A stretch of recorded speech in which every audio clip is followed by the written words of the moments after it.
Welcome to the Ultimate Coach Podcast, Conversations from Being, inspired by the book, The Ultimate Coach, written by Amy Hardison and Alan Thompson. Join us each week with the intention of expanding your state of being, and your experience will be remarkable. Remember, this is a podcast about being. It is a podcast about you. To explore more deeply, visit theultimatecoachbook.com. Now, enjoy today's conversation from Being. Hi, I'm Meredith Bell, and I am one of the co-hosts for the Ultimate Coach Podcast. And with me today, I'm so excited to have Jonathan Kaiser. Jonathan, welcome. Thank you for inviting me, Meredith. Pleasure to be on. You know, I think it would be helpful to give folks a little bit of background about us because I've known you now for over 3 years. When I started my own podcast, you were one of my early guests, and we were having a great conversation around your book, You Don't Have to Be Ruthless to Win. And in your book, you talk about your experience of so many things in your life, but in particular, your coaching experience with Steve Chandler and then also with Steve Hardison. And so I know you have coached with Steve for a number of years. And over 10. Impact, how many? Over 10. Over 10. So that's profound. You know, people who have just a little taste of him in a Be With session or just from reading the book, it's very different than the investment you've made in your time with him. So I know there's a richness here that we can explore that will be so beneficial to our listeners. And what I would love to start with is a quote that is in the book in chapter 25, The Sky's the Limit. And it's a quote from you at the very beginning. And I want to read this because I think it's profound and is a great way for us to start. You said, when you're in that room, you really feel like anything is possible. You feel like whatever you want to do in life is attainable. You feel like whatever you want to achieve is within your grasp. There are no limits. So, Jonathan, talk about that. What is it like to be in the room with Steve and experience this no limit thinking? Well, at first it's terrifying. So when I first met with Steve, and I talk about it in my book, of course, but when I first met with Steve, it was the most unnerving conversation I'd had in my entire life. I felt like for the first time in my life, all of the fake facades that I had created over time, he saw right through instantly. And I almost felt like I was naked up on stage and I couldn't get out of the room. And it's not that he wasn't gracious and kind, because he was, but I felt exposed. I felt vulnerable in a way that I had never felt with anyone else in my entire life. So at first it was terrifying, unnerving. The conversation lasted 3.5 to 4 hours. When I staggered out of that room after my Be With session with him, I didn't know what happened. I never wanted to see him again. I wanted to get out of there as fast as I was crying uncontrollably on the drive home. Like, I did not know what had just happened to me. And, you know, while that sounds all overly dramatic and everything, the reality is that I had never had someone look within me in that way. And it was just generally scary to me. And then as that sort of faded and the fear sort of subsided over months, I started to see that was where the access to it, that he had tapped into something that was where the opportunity for growth was. And so despite continuing to feel trepidation, I decided to hire him and to really look at what I could do in my life to make massive and meaningful change. And my second experience was very, very different. My second experience, I guess now because the first experience was so traumatic, I never had a traumatic experience again in that office. It was extraordinary. And what I wrote for that chapter is exactly how it felt. It truly felt like all the limits were gone. And I would even go so far as to say all the limits were gone, right? Because the only difference between what I believed was possible and what was possible was my belief of what was possible and what was not possible. And so being in a room where someone can see you and is there just out of pure love and service, which is what you do in life every day, and this is what I do in life every day, but he does it in such a pure way, with such knowingness behind it, that you really feel that the opportunity to create whatever existence you would like is possible, and then you get to work doing it. And the hard part is you got to do the work, right? You can have as many epiphanies as you'd like. You could have as many exhilarating, every time you walk out of Steve Hardison's office after a coaching session, you're on a high. There's the only way to describe it. You're on a high, and you almost just float through the next few days. You're so empowered, and then the next time comes around and you bring whatever issues you've had to the table at that point, and you work through those, and you continue to push towards the creation of the ultimate experience for yourself in life. And what I realize is how much of myself was in the way, right? It's so easy for all of us to be victims and blame other people, blame circumstances, blame the hardships, the troubles, the things that were unexpected, that came out of nowhere, that derailed your own plans as the reason for not achieving what you really want out of life. But the reality is that you can create whatever you'd like, and all it takes is the right mindset. All it takes is the state of being. And so, I have had Matt, like when we were doing our pre-show interview, talking about, hey, I'll ask you what you've learned. Oh my goodness. I mean, that would take years to describe all of the things that I learned from that man. But yeah, that experience in that room of being fully seen, anything is possible, and the empowerment of let's get to work creating it is pretty exceptional. I've never experienced it with any other human that I've ever been with, and I've been with a lot of humans. Thank you. Just, I kind of get chills listening to you describe that kind of impact, that kind of power that someone has to help unleash. I would love for you to talk a little bit about what are some limits that you identified. You mentioned really we impose those on ourselves. What were some of the ones that you felt that changed most dramatically for you? Like what was the before, the during, and the after of those? There were weekly ones of those, literally weekly, and often multiple.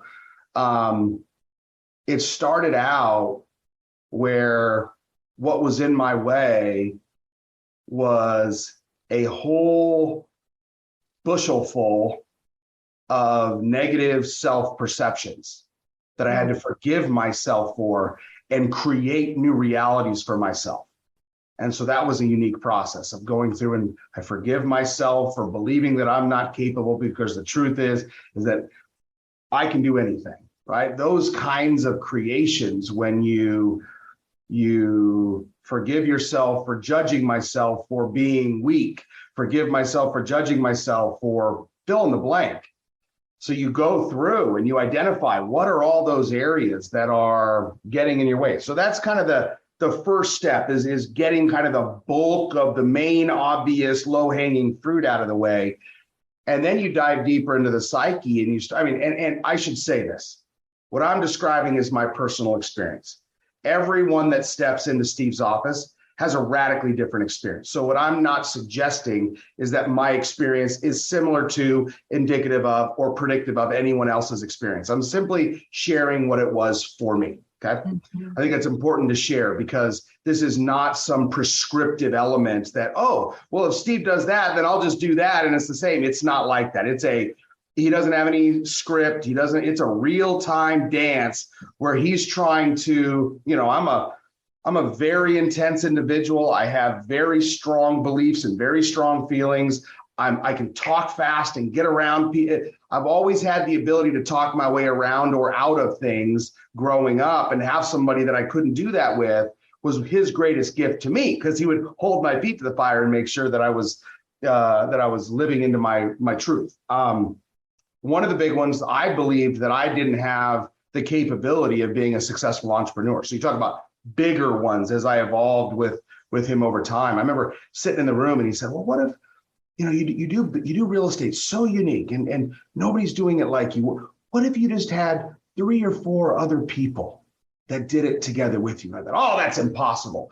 I couldn't even find 3 or 4 other people. Right now we have this extraordinary company filled with people that live that way. So, and then I was like, well, I don't know how to be a good leader, because my past partner had pounded into my head for so many years that I suck at being a leader. And so to have somebody help me see that was false, that was projection on his part, on me, and that I actually could be a good leader, and I already was a good leader, and to step into that and empowering me to go take that massive risk for me and my family of leaving a pretty secure job that I hated, but that was financially, treating me quite well, to go start my own firm. He navigated me through what could have been an extraordinarily painful and vindictive divorce. Instead, it was peaceful, and it was let's work together to figure out what's in the best interest of both parties. I didn't think that was even possible. I didn't even know that people did that. So he helped navigate me through that, see that was possible, and then hold my hand throughout it. And I'm still grateful today. Never went to court, never got lawyers involved. Just agreed that we were going to try to do the right thing. Not like it was always easy, nor is it today always easy, but it's a place of a state of being, a place of coming from, right? I remember the first time when I realized how full of shit I was, when I was sitting on his couch, and this is early on, so I'm going back in time now. I was sitting on his couch, and I was telling him all the things I wanted to accomplish, and I was frustrated I wasn't getting there fast enough. And, I'm already past 30, and here I am, like, not, I'm not a trillionaire yet, and all these things. And he said, so what are you willing to do to get what you want? And I said, without thinking, I didn't even realize I said it. Actually, he had to repeat it back to me. I said, whatever it takes. And he said, let me repeat that back to you. You just said you're willing to do whatever it takes. And in that epiphany, I realized that my biggest problem was I was willing to compromise my own integrity to achieve my gains. I was willing to put that above integrity.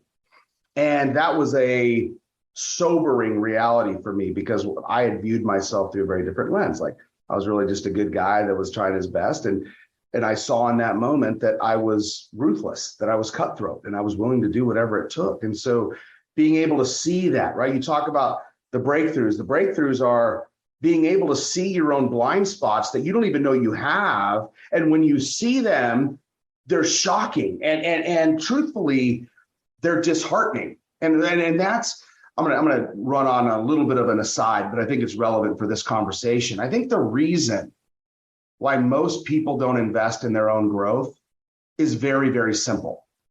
I think it's because there is such discomfort in realizing where you suck that most people run from it, right? Nobody really wants to look at themselves in the mirror and see what's truly wrong with them. And I don't mean wrong like in a morality sense. I mean, what's in their way? People want, myself included, want to be victims, right? We want to view ourselves through this rose-tinted lens of like, I'm perfect, but it's just everybody else in the world is so screwed up and all these things happen to me. And it's like everybody's being a victim. But the reality is, until you take ownership for your own faults, for your own issues, you realize in moments of clarity that are also very sobering and make you feel like crap, you realize that really the problem with your life is you, and you're in the way. And so for me, what started to become my drug of choice, that's what I call it. My drug of choice became seeing, and still is to this day, people pointing out to me where I don't realize I'm in my own way, or where I don't realize I'm doing something that's hurting someone, or where I don't realize I'm doing something that is causing negative around me, or on and on and on and on. And as you peel the onion, you realize, holy crap, there are literally endless layers of this. And so part of the work with Steve is every single week, you peel, because you can't take it all at once. It'll explode your brain. You'll go jump off a cliff. You'll be like, I suck. But incrementally, if you can handle that in the moment, that realization of, yeah, that's ugly. Just like when I finally realized that I was telling myself that whatever it takes, like I didn't have any actual awareness of that. It was just a survival mechanism that had somehow continued. Growing up poor, having everybody always tell me that I couldn't get something done, having a, less than positive experience with my prior partner, all of these things that created all this baggage that was affecting how I viewed myself and the world around me. And so uncoupling that requires looking within authentically and having someone who's brave enough and who can be bold enough yet sensitive enough to be able to somehow take a message that your brain is resisting at all costs, weave it through all the defense systems that you've created to prevent these from ever getting through, and stick it right into your head. And so every time I would leave Steve's office, I would have this combination of euphoric feeling like, wow, give me a wall and I'll run through it, while understanding that I got work to do and understanding what I just seen about myself that caused me to feel, sometimes I would feel shame. Sometimes I would feel embarrassment. Sometimes I would feel disgust, right? Like peeling back the layers of your own dysfunction is not an easy task. And so that's why, number one, I think most people don't do it. Two, that's why Steve is so almost not magical, because that term conjures up in people's minds so many things that are not what I'm talking about. He doesn't play at that kind of level, nor would he ever claim to. It's just, it almost feels magical because of his serene ability to help you see things in a way that you can actually hear it. That is a skill. And then if you're in an empowered environment where you believe that now anything is possible, and you've rid yourself of all of the, not all, if you have rid of many and continue to rid yourself of so many of the limiting beliefs and thoughts that held you back in the past, then you really put yourself in a position to soar. And there's a lot of people that have sat in his office that have decided that they're in completely different lives than they ever really wanted, that they want something very different. For me, what it did is reinforce that I wanted to be a family guy. I love being a dad, and it helped me be a better dad. It helped me purify my fatherhood, so to speak. It helped me adjust my priorities from, working around the clock to continuing to work extremely hard, but prioritizing my family and doing it in a kind way, to building a culture of selfless service in an industry that had never been done despite intense criticism and naysayers, and on and on and on. So it's helping. There's no one answer because everybody has a different path, Well, let's look at those different areas that you were talking about, because your family, I know, is so important to you, and you've evolved since you went through that divorce. You have remarried, you have a beautiful wife, a young daughter, and you already had 4 children, right? So you have a family of 5 children now. And I know, just having had other conversations with you, the passion you have for those kids is just remarkable. And so talk a little bit about your evolution as a person through your work with Steve. How are you being these days as a father? How do you show up? It's a great question. Depends on the day. That's honest. That's good. Yeah. Some days I go, good Lord, at myself. But if there's one thing that everyone that knows me knows, and that my kids know quite well, is Dad is very imperfect, but there's nothing he loves more than his family. And if you look at where I spend my time,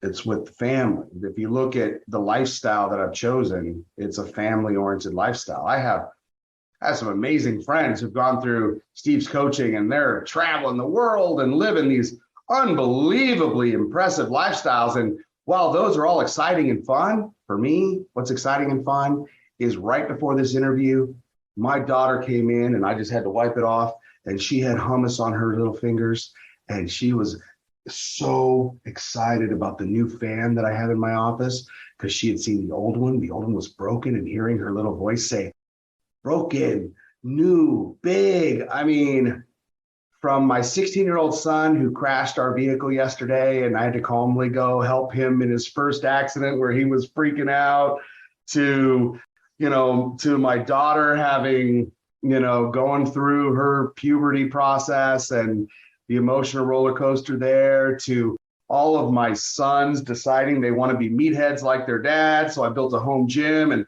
at night we're rocking hard metal and we're in there pumping iron, getting huge. It's just, for me, it has helped me peacefully settle into the joy of fatherhood. And here's what I mean. As a driven individual, what I find, knowing a lot of other driven individuals, is that so often, because we want to accomplish everything, because we feel like we can and we should, and we only have one life, we better get on it. There's like this almost anxiety, anxiousness, dissatisfaction with most things that we're doing because we're so caught up in where we're trying to go instead of being fully present.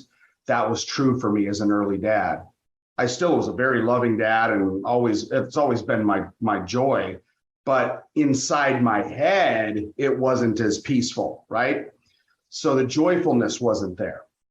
Now I'm so at peace. I don't want anybody else's life but my own. I have zero jealousy of anyone else. In fact, I usually feel this sense of gratitude, not always, but almost always, when I'm with others. Like, such a gratitude that I don't stress about things. I don't worry about things. I am peacefully grateful exactly where I'm at, good, bad, and different. It's all just kind of the same. It's like this, Steve taught me, and Byron Katie and others taught me the loving what is. And that's really settled for me. Not that I don't get frustrated in a moment or whatever, but from a satisfaction standpoint, for me, it's extremely high. And I could always have more money. I could always have more kids. I could always have more this. None of that stuff really matters to me anymore. And before it did. Before I would play the comparison game, like, why is that guy more successful than me? And he's younger than me, and he has had more opportunities. It's like all of that chaos and noise is just gone. And it's like, I have intentionally and thoughtfully chosen my life. I'm grateful for it. I'm peaceful within it. Every day I wake up and bluebirds, which are like unexpected good things, happen to me. And I even include the things like yesterday, my son getting into an accident. What a great first life experience at 16. No one got hurt. It was slightly traumatic for him, of course, as a first accident would ever be. But what a good lesson. And all the other kids were in the car, and none of them got hurt. And the lady he hit didn't get hurt. And they got to see what it's like to have that in their brains. It's going to make them want to be more careful when they drive. And it's going to, it's like, so you think about all these things and you go, is there anything that's really not a gift? Is there anything that is not really being given to me as either a learning opportunity or this? And so, so what I see a lot with successful people is intense dissatisfaction, which is kind of crazy if you think about it, right? They live lives that other people are envious of, but you get inside their heads and they're miserable. I don't live that way. I live blissfully, happy and content. So if there was one thing that I could say Steve Hardison helped me find, it's peace, right? And this is self-created, independent of anything else peace. This is peace that is decided upon, created every morning, and lived into every day. This is peacefulness as a state of being. And again, it's not perfect. It's not like, and it's like a banana, right? A banana will rot. So you have to recreate it every day so it doesn't rot. You have to bring a fresh banana, and that fresh banana is saying what you're committed to every single day and living into it. Like for me, one of mine is life is simple, fun, and easy. Life is simple, fun, and easy. So when something shows up that's not simple, fun, and easy, I run it through the filter of life is simple, fun, and easy. And guess what? It turns out it's actually simple, fun, and easy. But that's a decision. It's a state of being. It's a commitment, right? Mm-hmm. I love what you've just said. You covered so much there. I want to go a little bit deeper about commitment, because I know that's one of, Steve's core values. And I know that he really helps draw that out in the book throughout his level of commitment. He was committed to you in working with him in that moment, but also I am guessing you learned some things about what commitment really means in your work with him. How has that impacted who you are and what you do in the world? Great question. One of the things that came out of my coaching is when I created my own firm, I created on 15 core operating principles, which were this kind of utopian view of what commercial real estate could be like if I could just decide from scratch what's ideal when write them down. Well, principle 8 is we are our word, right? And I think nothing is more important to Steve than being his word, because his word is everything. And I think it's an area that most people are extremely inconsistent on. And therein lies their reduction in power. Because when Steve says something, he does it. If Steve makes a commitment to anything, he will follow through. There are many commitments that I have made over my life that I never followed through on, or that I did for a short period of time, or that I did until I really didn't want to do it anymore. So that doesn't exist within Steve. And so from a being your word standpoint, if you can't trust yourself, it starts with yourself. The reason why being your word is so important is because you have to be your word for yourself to believe yourself about the big things that you say yourself is going to do. And so if you can't be accountable on the small things that you commit to doing, how in the world are you going to be accountable to the big things? And so that's part of it. Second part of why being your word is so important is because others then either trust you or they don't, right? And it's an interesting area, because I've learned through my experience with building a company that everybody has a different version of this. And a lot of people tend to use this as a weapon, and they use this as a way to judge others. They use this as a way to try to pick holes in other people versus look within. And so I think it's important to note that Steve never weaponizes any of these. He's never using it as a way to make you feel bad or to try to judge you. He's using it as a way to help you realize the power you're lacking in your life if you don't live into it. And so for me, every place that I have been my word flourishes, and the places where I haven't been my word diminishes. So I think the proof's kind of in the pudding, right? Like if you're committed, that means it actually needs to happen. So like with our clients, when we say, I actually just sent an email praising one of our star brokers this morning, where she made a commitment to get a client a deliverable by yesterday. And when it turned out that we had an emergency happen in our marketing department, where she wasn't able to do it. Remember, it wasn't even her fault. She did not make excuses. She did not blame someone. She did not ignore it. What most people do is they just ignore it and hope the person forgot that they committed to Wednesday, right? Nope. She sent an email cleaning up saying, I told you I'd get this to you by today. It turns out I'm not going to be able to. I apologize for that. I will get it to you as soon as I can, but wanted to make you aware as soon as I knew. That is unbelievable, right? That's integrity. To me, integrity is doing what you say you're going to do. Like Steve says, integrity is your body being where you say it's going to be when you commit to it being there. right? When you commit to it being there. So commitment and being your word is literally the backbone on which everything is built. And truthfully, it was the hardest and often continues to be the hardest one for me, because my natural tendency is to want to have multiple options open. Let's book 3 different calendar things and let's see how I feel in the moment. And then all 3 of them know, JK's not very committed. It's not really for sure going to be there. Do we really hold him a spot? There's no power in that. It's just weak. So it's one of those things that it's a daily commitment to remain committed to being your word.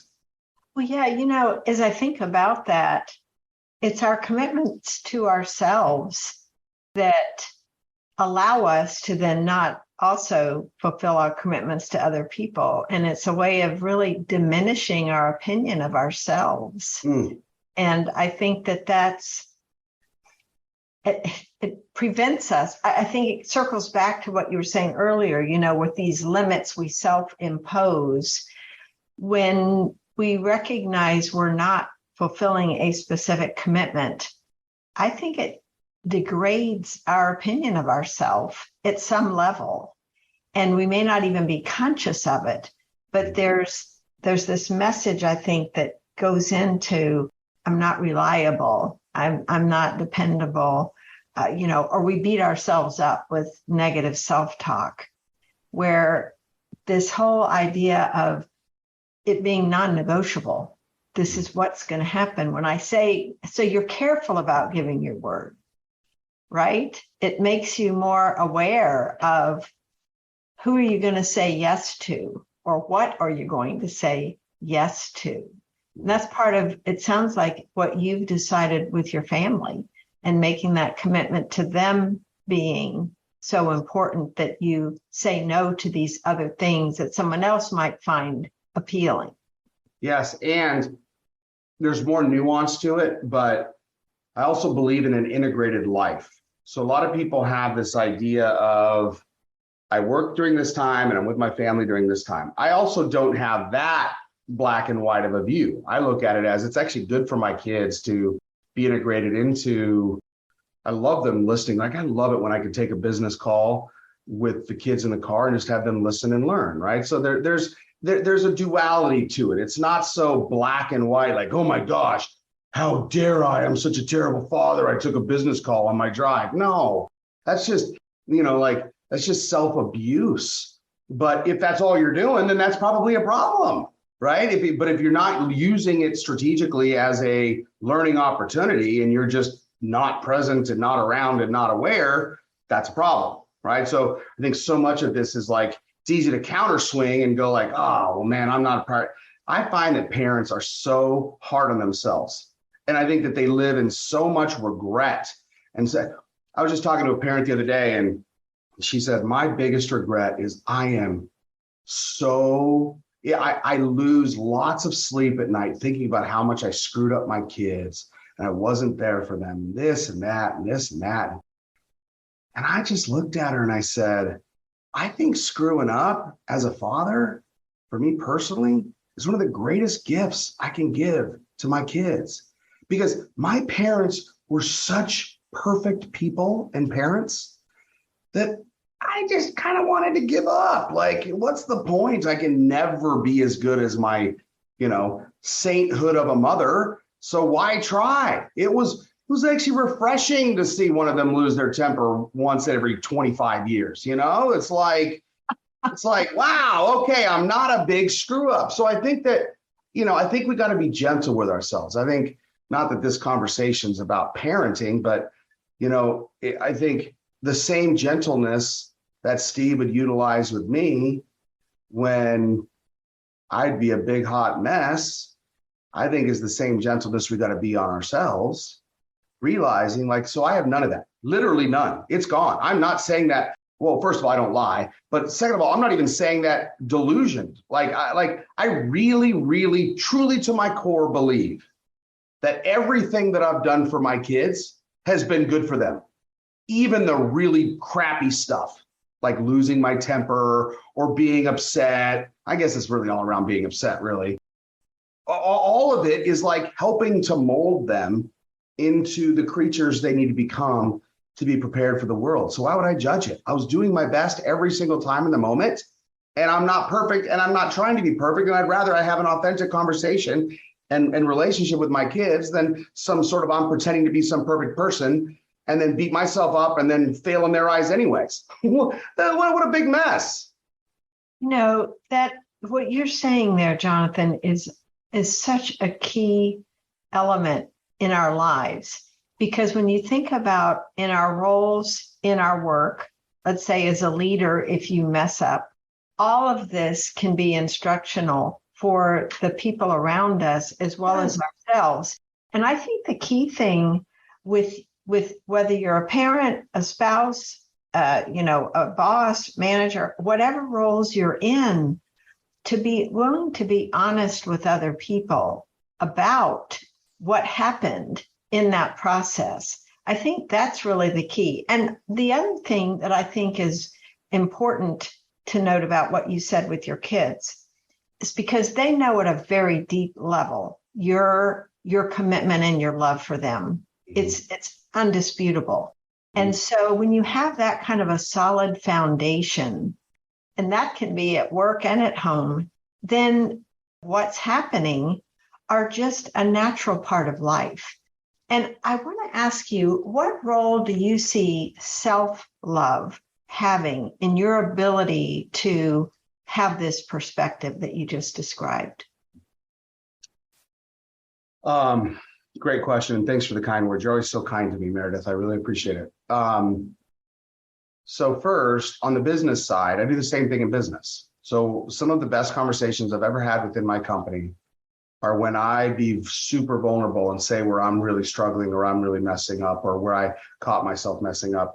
It's so powerful that for a long period of time, I would open up every meeting or close every meeting with something like that, trying to help people see. In fact, I've had people come to me and say, my favorite part about Kaiser is that you tell us where you screw up, and I feel connected to you so much more every time. That's unique. That doesn't come natural from you. Naturally, I want to hide it, right? That's what most people I think do. But I don't want to lose time for the question you asked. Self-love is a hard one for a lot of people, especially people that grew up in a faith-based thinking. I'm a missionary kid.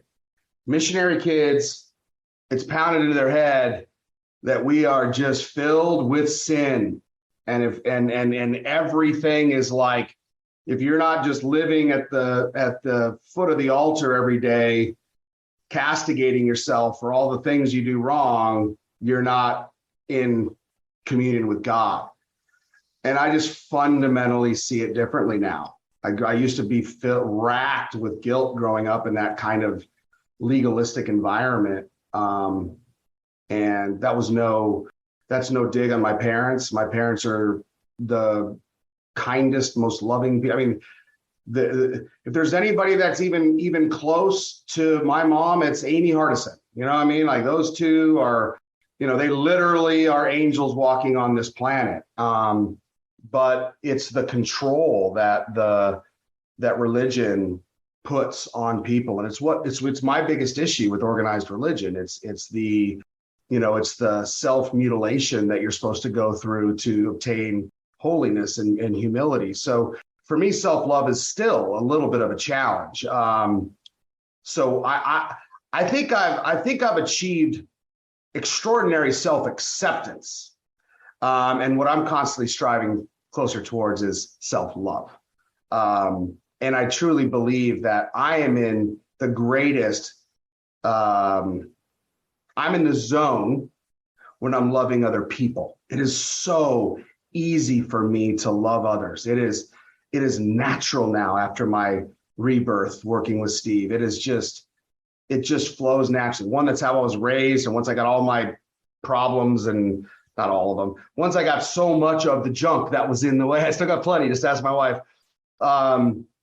Once I got a lot of that junk out of the way, I was able to love much more purely. And so for me, I look at it as the best way that I'm in self-love is when I'm loving others, which isn't, there's work to be done there, but it is something where I am absolutely, utterly consumed with loving and serving other people. It is the joy of my life. I just got back from a YPO retreat, and they asked a question in a small group forum about what lights you up the most. And for me, it was easy. It's like when I drive my kids to school every day and we have a routine and we say our declarations, then we talk about how grateful we are, what we appreciate about each other. And then, at the end, it's always my turn. And it's like, okay, Dad, what are you grateful for? And my kids just roll their eyes because I said every single time. They don't get to repeat themselves, but Dad does. And it's always, I'm grateful for my kids, because that is what fills me. So my family is what I'm grateful for. And then when you love and serve other people, Meredith, as you know well, because you model this for the world, you create such extraordinary relationships with other people, ones that are vulnerable, that are deep, that are enduring. My life is filled to the brim and overflowing constantly with people that I love very, very much, that love me very, very much. And to me, that's the beauty of love. Beauty of love is it fills you up. And the reason why I'm so full is because I'm constantly loving others and it comes back. And so just like everything else, the more you give something, the more you get. You put negativity out into the world, you're going to get negativity back. I believe that everything's a gift. I just do. I decide to. I choose to, even when it doesn't look like a gift. I look for the pony under the pile of poop, right? There's got to be a pony in there somewhere. So that's really the mindset. So for me, if love is all consuming, then you can't help but share that. And so I still have layers, right? I still have work to be done. Still trying to decouple some of the deep-seated things that religion pounded into me of unworthiness and all those kinds of things. And for the most part, they're gone. But, like they pop sometimes up out of nowhere and you're like, wow, my old used to be friend. Good to see you again. Oh, Jonathan, I can so relate. I was raised in the Catholic Church, and they are just prime for guilt. And so even today, I'm like you, there will be occasions when something happens, and the first thought I have is around, what did I do? Feeling guilty when it wasn't anything at all that was appropriate to have that kind of a thought.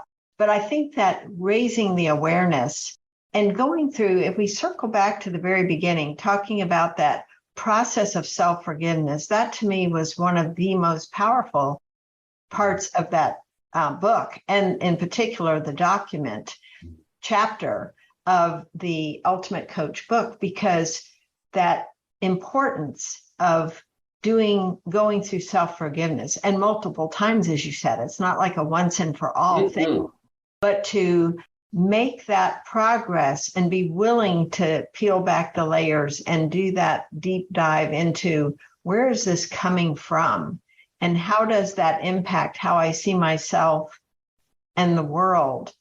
I just think, it's all related. And I think it's an important prerequisite to that freedom that you're describing of being at peace, of truly at peace, and also free to really love others without judging and bringing, because I honestly think when I'm most in the mode of judging someone else, is because there's something about myself I'm not tolerating at that moment.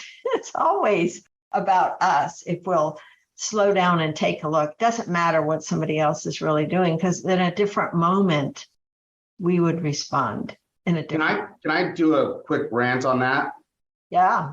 So I agree wholeheartedly. And it's one of the areas that I look for when there's something about someone else that annoys me or bothers me.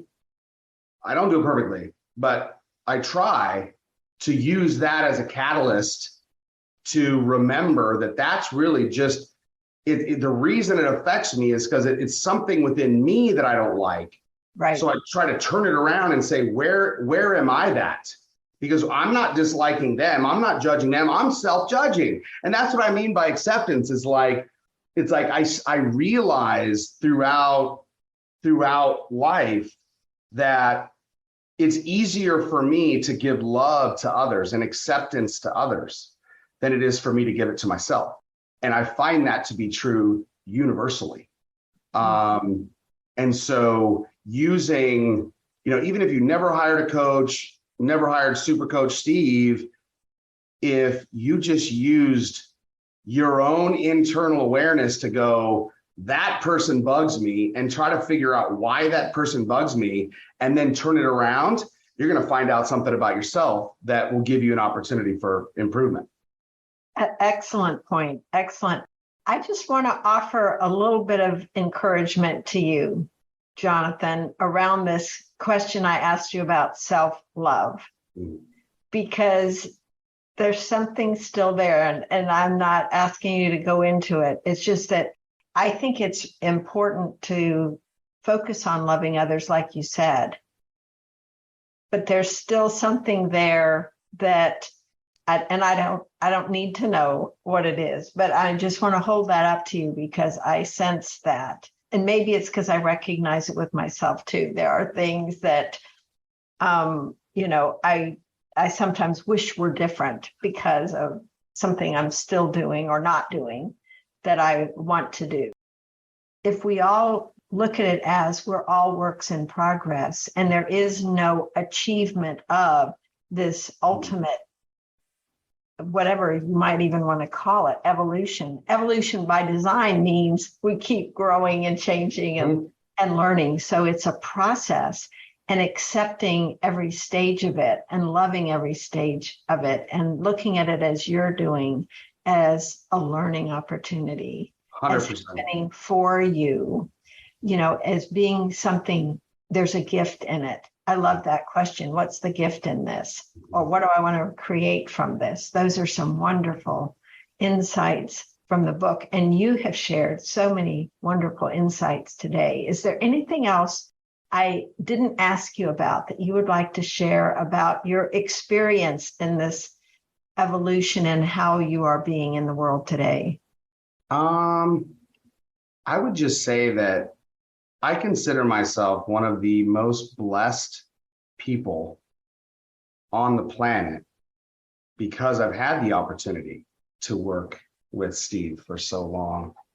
And that's a delicious gift that very few people on the planet have. So I am humbled and grateful that was an opportunity that presented itself to me. And I am very much at peace. So it's a nuanced conversation. And yes, there's always work to be done and all of that. But just to be clear, I absolutely love my life. I wouldn't trade it for anyone. I love who I am, right? I just see opportunities for improvement everywhere. So part of what I'm constantly doing is looking to where all of us can continue to evolve. So it's like, be peaceful and content, and don't get so comfortable that you miss further opportunities for growth. Because my experience has been that the more that I grow, the better my life becomes and the happier that I am. Love that. And, I want to affirm something, Jonathan, that you've said throughout. And you gave the specific example at your work where you would start or end a meeting revealing something about your own, vulnerabilities. I don't think we can share strongly enough how important that is to build strong relationships and trust, because other people know we're not perfect. We can acknowledge it ourselves and not take ourselves too seriously. Then it helps them feel freer to admit when they've made a mistake and not try to blame. So it's a way of helping people acquire ownership. And I think as a parent, that's so valuable too, because that's one of the most important things that I think as a parent we can convey is how to take personal responsibility for your life. And so I just want to acknowledge you and the beautiful person you are and all the good you are doing in the world because of who you are, who you show up as every day, because it's a part of your being now and your own personal evolution. Thank you. It's been so wonderful to have this conversation with you. It's been an honor. It's been an honor. Thank you for listening. If you know someone who would benefit from today's conversation, please share this podcast with them.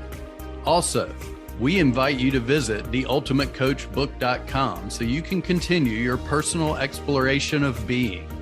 There you will find links to join our wonderful community, get your own copy of the Ultimate Coach book, and more. Simply go now to www.theultimatecoachbook.com. That's www.theultimatecoachbook.com. The link is also available in the show notes. We appreciate your support. Be blessed. Be you.